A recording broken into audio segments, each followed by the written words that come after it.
I'm really excited to welcome Mike Marino to the Shared Experience Summit.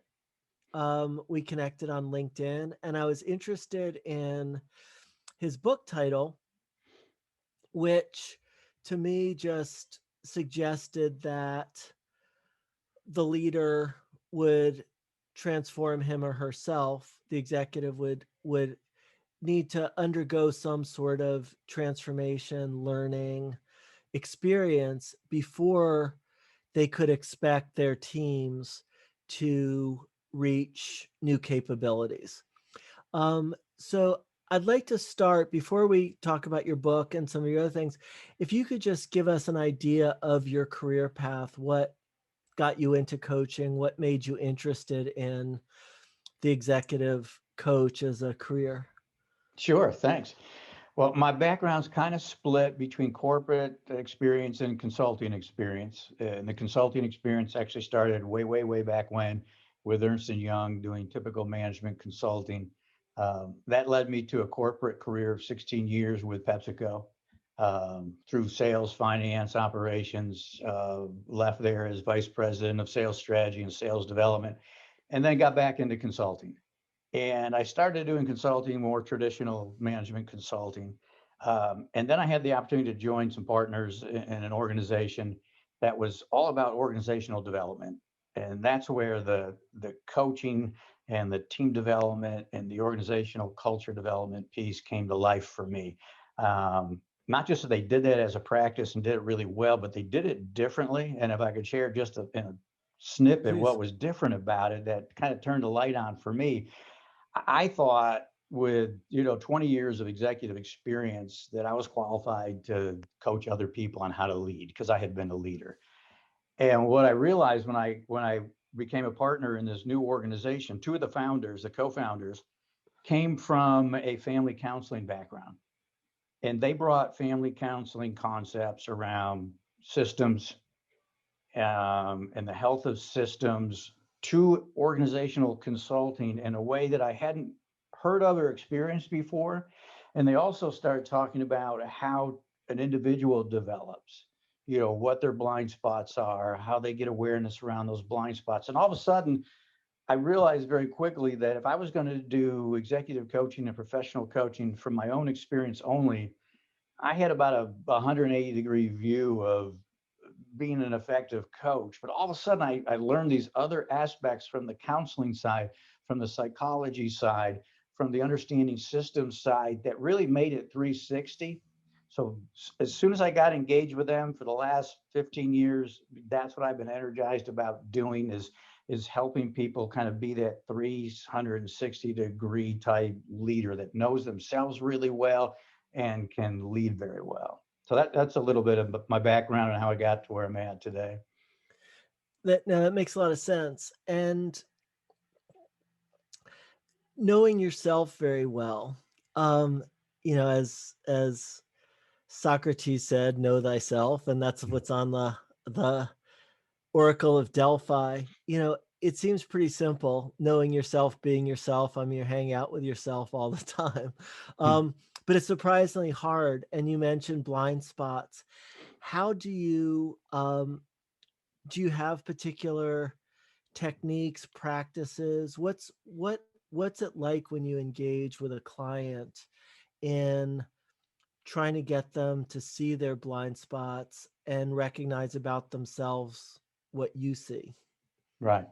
Good question. Because first and foremost, when I gauge someone, if they're going to go down that path, I really need to have my hands on them and be working with someone that has a true learner's mindset, that's not afraid to hear things for the first time or being told things about themselves or their behaviors. So they really have to be open, which is the first thing I look for in anyone that I want to work with. But from there, I take an approach with the folks I coach that I want feedback from as many people around them as I can get. That helps me understand what they're doing well, what they're not doing well, what their blind spots are. So I'll take that information from what I'll call kind of their stakeholders around them. And then I'll also have them do a number of assessments that people are probably familiar with around their strengths, their personality styles, that type of thing, their behaviors. And then those really become the inputs to the conversation. And I love people who take advantage when I say, I want to talk to all the people around you. The folks I coach that say, talk with my ex-business partners where we had a falling out, talk with my wife, talk with my ex-wife, talk with my executive assistant, talk with my twin brother. Those types of relationships can inform me more about an individual than I can get talking with them directly one-on-one. So that's how I identify, strengths and weaknesses, but where the blind spots come out, because I'll hear themes as I talk to people, and all I do is present back to my coachees or what those themes are, and I get their reactions to them, and hopefully get them to own them a little bit, and then be interested in improving from that point.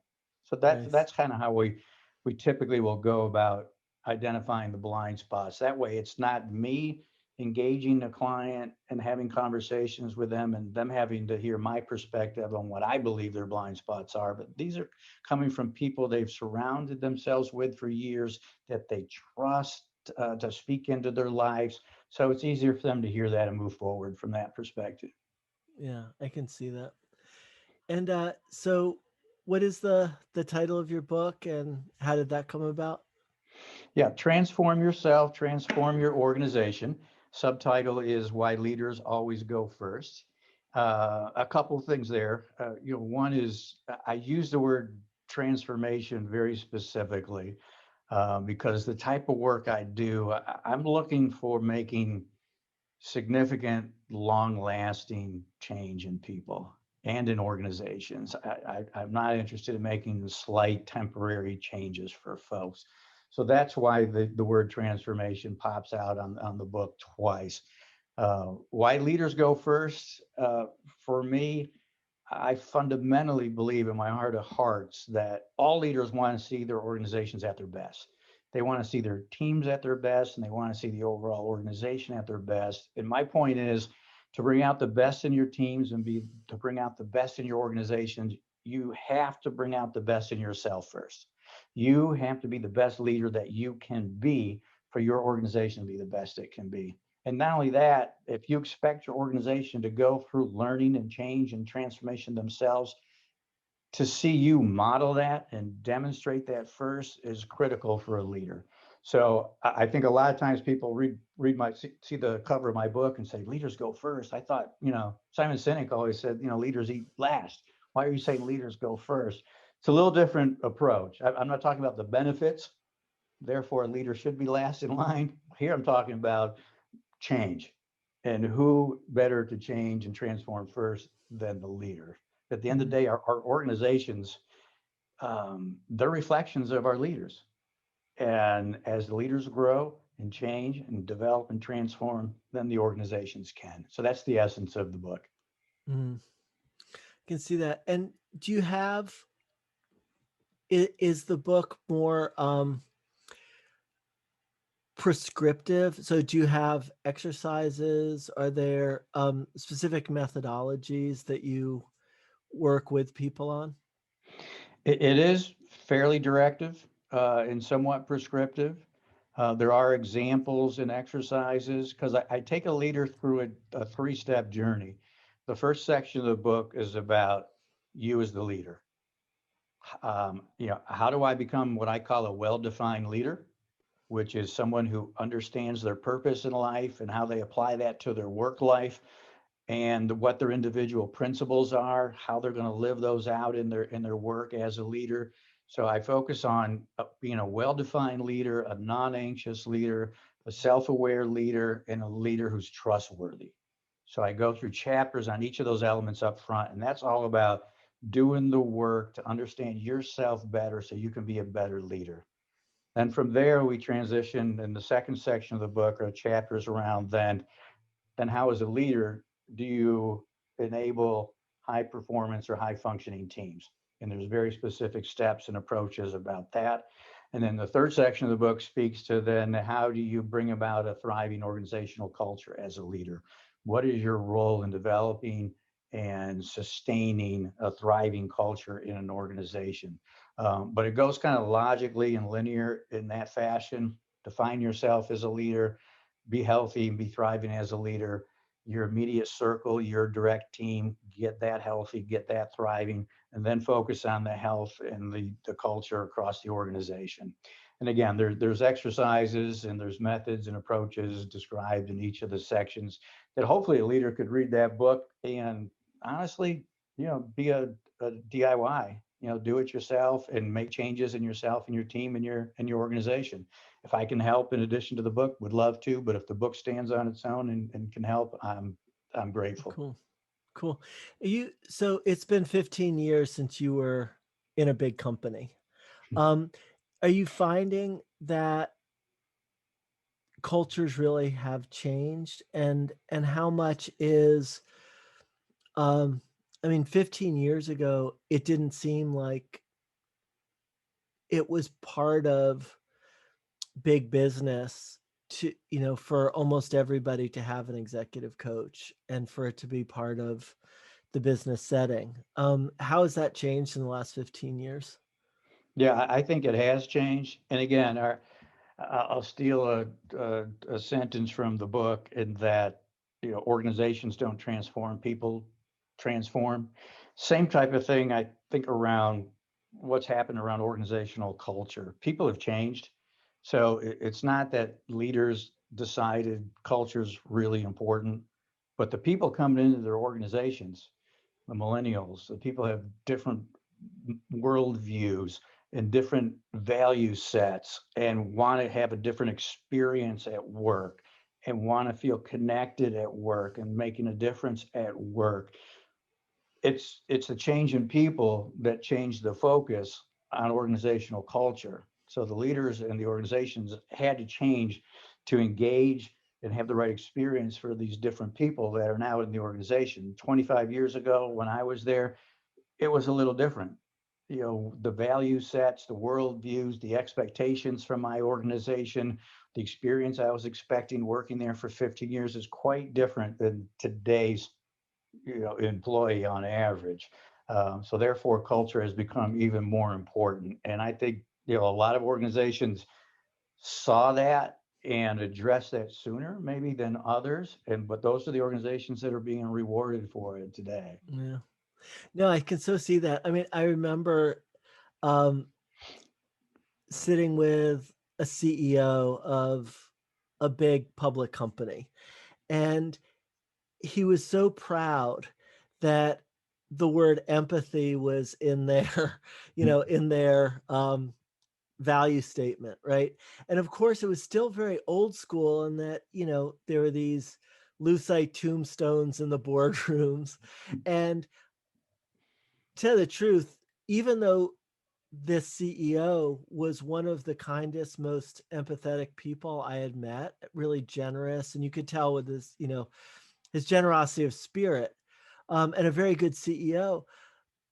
But there had just been this merger, and there was the most cutthroat, competitive, um, just awful culture going around all around him.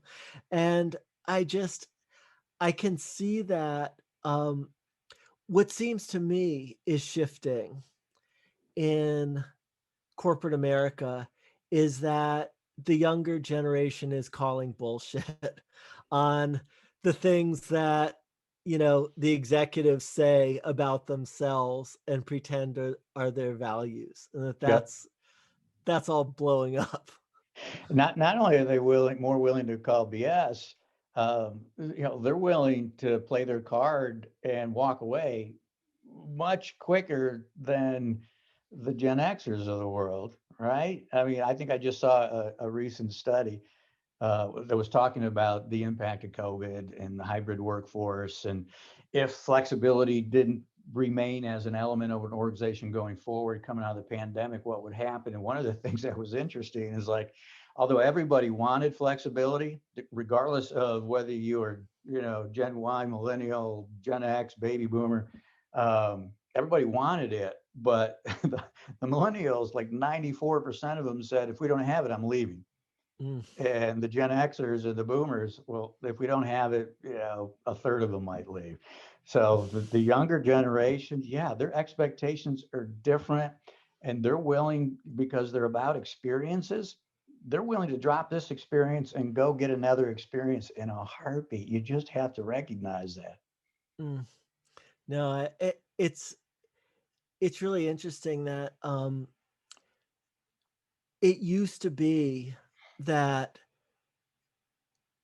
the term, I think it was Peter Drucker who said culture eats strategy for lunch, True. lunch, dinner, and breakfast. I think it was.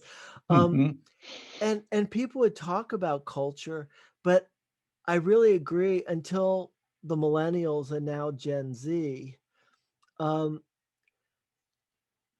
culture wasn't. I mean, you go out to Silicon Valley. I would have meetings at Google, and you know, it was like there were playpens for adults.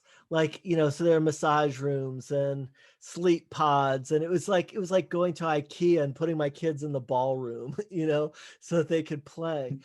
Um, and yet people were living at work all the time. And um San Francisco got crowded. There was this buses. So I don't think people understood culture in the same way. Like it was like if I provide really good snacks and really good compensation, and there are volleyball courts and bikes and all that, then I've changed the culture. And what I think is actually happening underneath that, and you really saw that in um, the ethical AI people being pushed out of Google. And when Anthropology, the chain store, was exposed as really having very racist policies, I think it did, all of a sudden there was a a realization that, just like you said, the culture is the aggregation of the individuals, and it's up for a leader to actually go through that journey to find themselves, understand their values, their unique values. And then that starts to suffuse the culture, as opposed to it has something to do with environment, or it has something to do with our stated value. Right.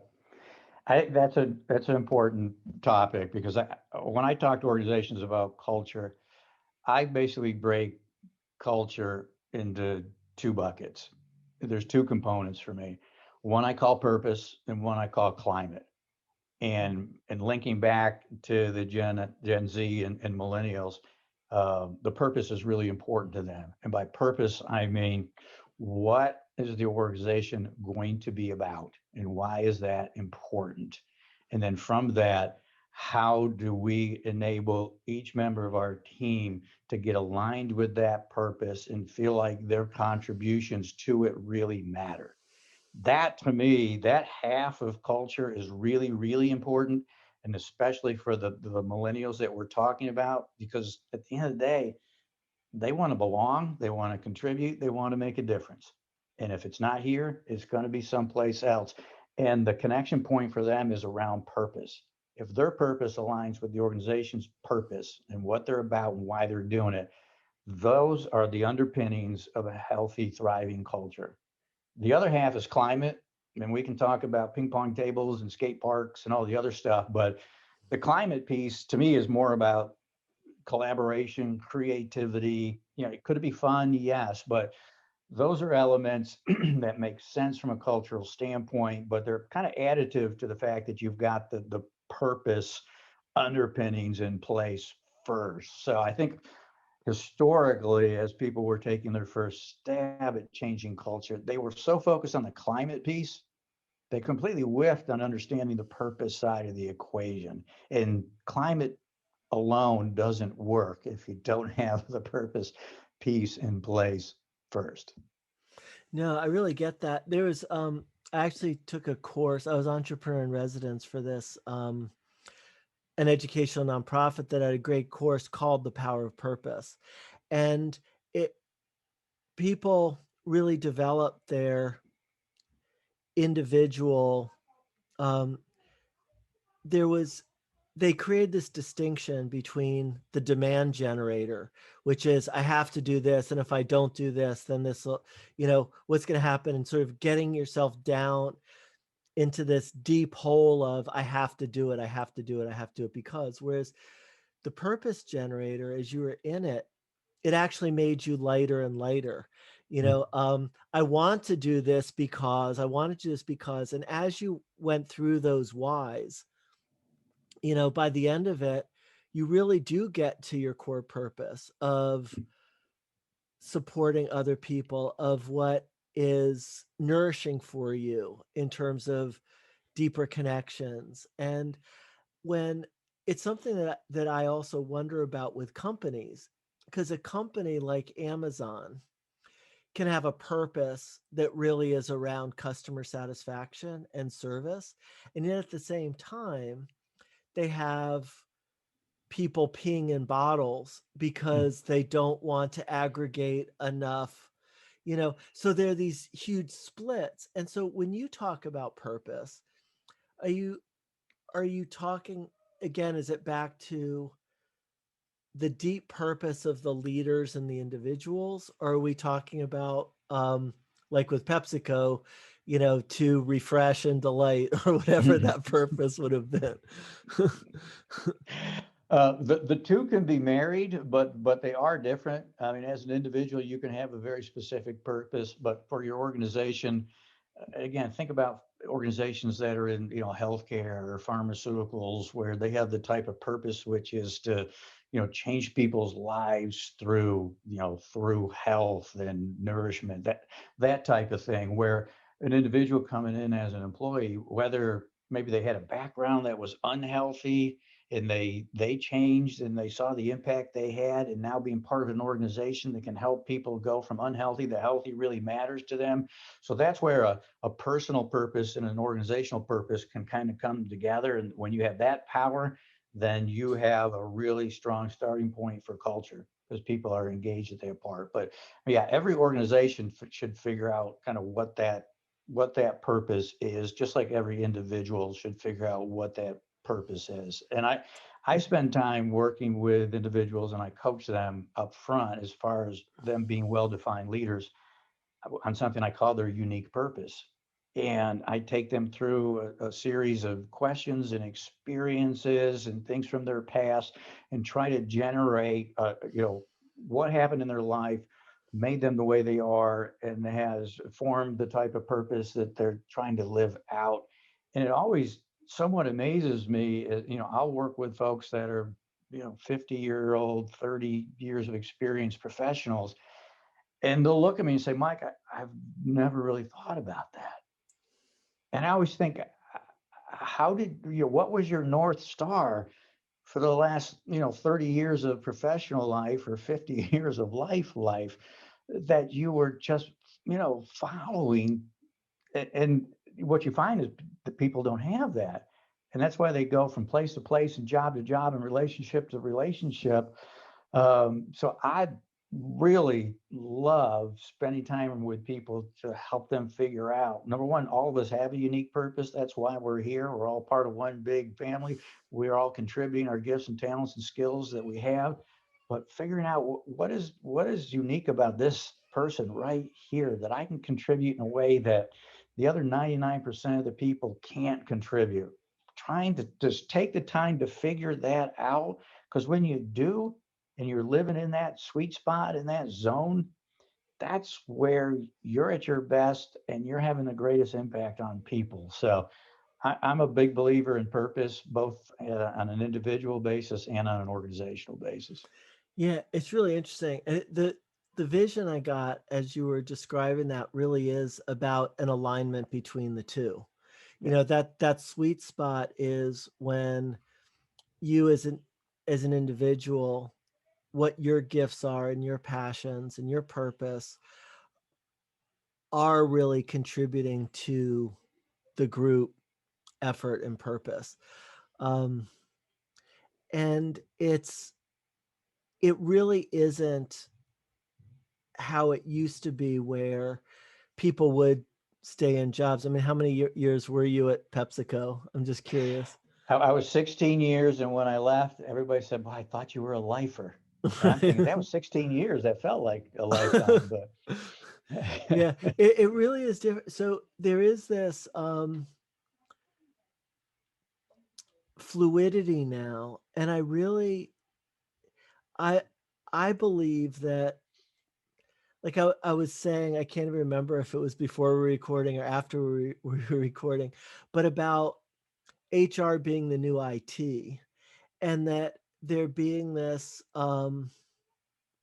much more of an energetic flow into and out of companies where um, being hired or fired doesn't have the same elation or stigma as it used to be.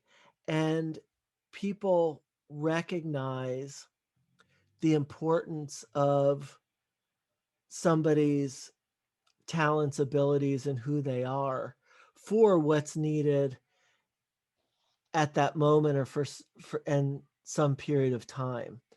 Um, are you seeing that? And there's also this other category I'm seeing more and more, which is the career coach, which rather than the executive coach is more geared towards millennials. And what is your path over time? And it used to be, like I have a very good friend. He's actually on our board of directors who was president of Miller Brewing Company. If you look at his LinkedIn, it was like starting here at Miller Brewing Company and here and here and here and here and here and here and here. And it was Miller Brewing Company through the whole thing.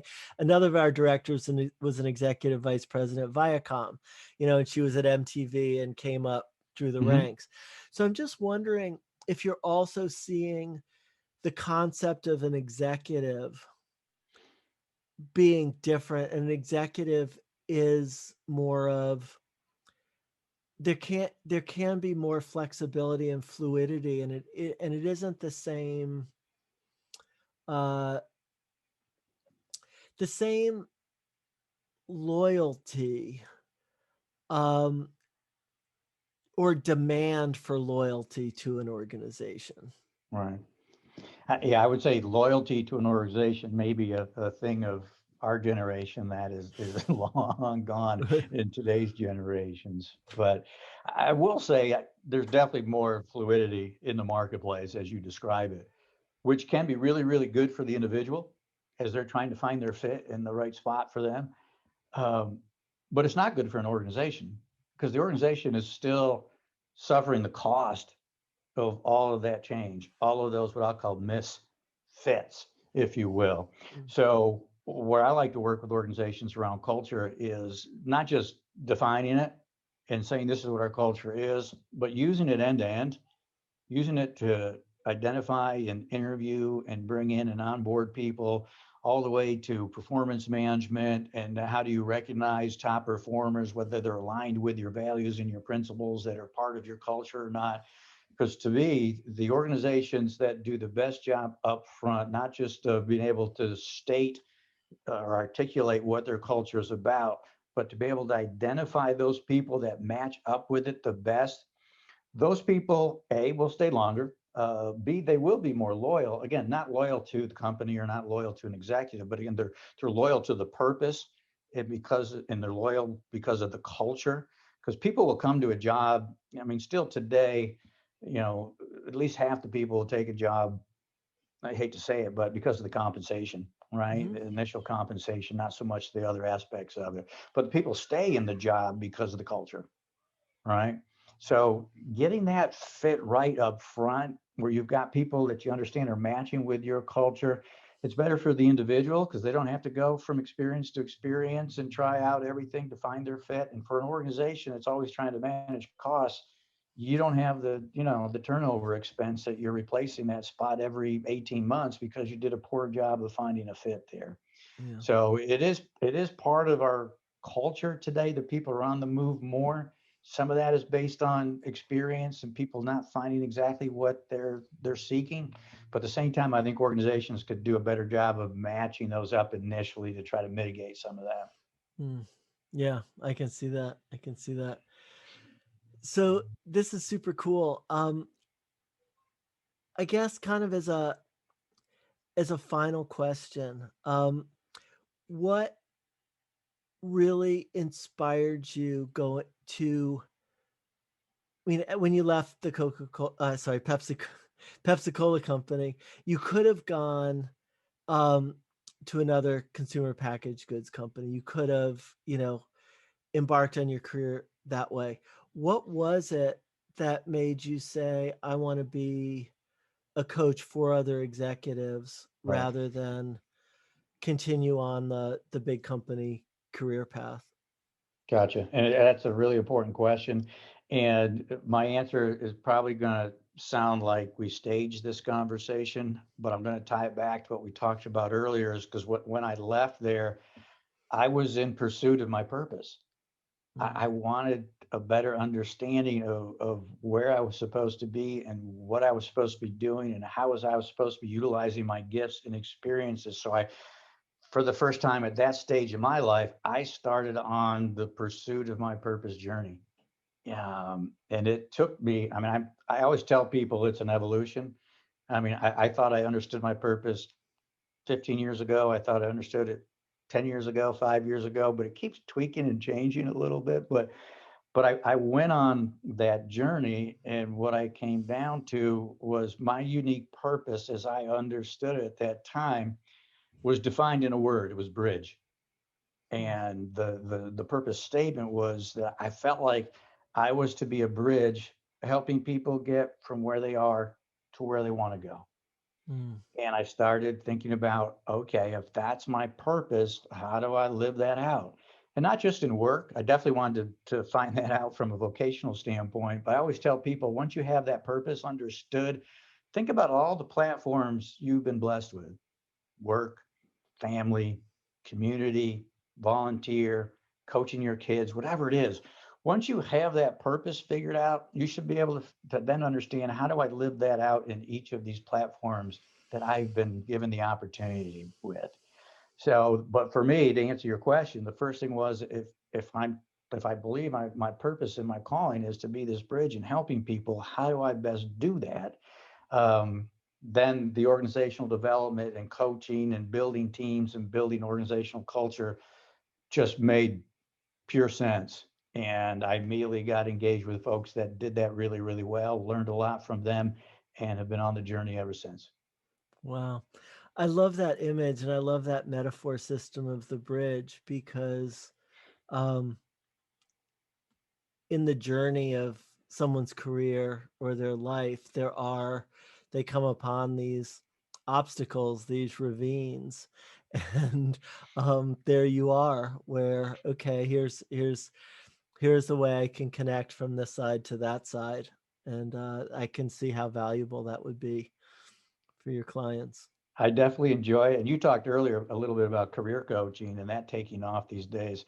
Personally, I enjoyed doing career coaching for that exact reason, because I'm trying to help people navigate that path, probably the initial phase of that path, which is understanding their purpose a little bit more, so that as they're thinking about their next career move, they're doing it intentionally lined up with their purpose. Even if it's not perfectly clear, they're at least starting to think about that and trying to use that to drive where they're going, as opposed to being driven by other factors. Mm, love it. Well, I so much appreciate you and everything you're bringing, and we've just met, but I'm gonna go find your book, and Thank you. once once we launch our platform, everyone will have a chance to meet you face to face. That's really the goal of this. Is um, I I thought just a little bit about Scoby. I've had some amazing mentors in my career. I mean, really just amazing. And I had the realization at a certain point what if I had found them back when I was 25, Mm. 24, even 16 when I was like super confused? And why shouldn't they just be out there and just be boom? So I realize that different people are going to wind up being a very different fit for other people. And so that's really the purpose of this. And that's the purpose of the summit and the pre interviews, so that um, it's really for two sides. It's the people out there looking for someone for themselves, but it's also the very senior leaders who understand that the gift of a mentor or a coach is probably the best thing that they can do. That and I saw this when I was doing some consulting for a very, very large energy company. And I went to their corporate retreat, and I mean, they employed thousands of people, right? And who are the people who got to go to this event in Sedona, Arizona, with in a big or no, it was not Sedona, what's the Scottsdale, Ah, Scottsdale, Arizona, and it was really interesting because the people who were there were a lot of senior executives sure. and really good softball players that the senior executives wanted on the team, and the people who are really good at barbecuing for the barbecue cook-off. And I just thought, this is so old school. We really need to set things up so that every single person can participate in an executive retreat every Mm. day. Have that safe place that they can go with a coach or a mentor and come back, you know, into the work environment with Yes. more clarity. I love that idea, and that's why I love this concept. If people can come to Scobie and get those takeaways again in their own space, in their own pace, at their own time, to me that's fantastic. And on my side of it, again, if I'm trying to be a bridge helping people, that's why I love the idea of what you're doing with Scobie, because that's a platform where if it works out, it's a platform where I get to live my purpose exponentially. So Exactly. I'm looking Good. forward to it. All right. Well, thanks again, and we'll we'll see you online hopefully in just a couple weeks as soon as we get all the bugs worked out. Sounds great. I'm looking forward to it, as I'm sure a lot of people are. Thanks. Bye bye. All right, bye now.